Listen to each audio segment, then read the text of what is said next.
Ang malupit na Viet Cong tunnels sa Vietnam War. 1960, Vietnam War, Vietnam. May hinahabol ng mga Viet Cong sa isang grupo ng mga American soldiers. Maya-maya pa, pumasok na sa kagubatan ng mga Viet Congs. Kaya napagtanto ng mga Amerikano na papaligiran nila ang buong gubat upang hindi ito makatakas.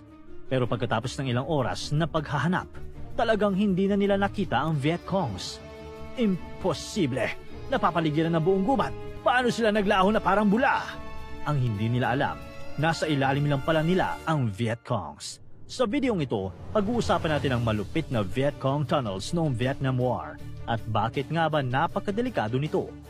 Noong November 1955, sumiklab ang Vietnam War sa pagitan ng North Vietnam at South Vietnam. Pero mas naging malaki pa ang labanan nang pumasok sa eksena ang US at kinampihan at sinuportahan nito ang South Vietnam.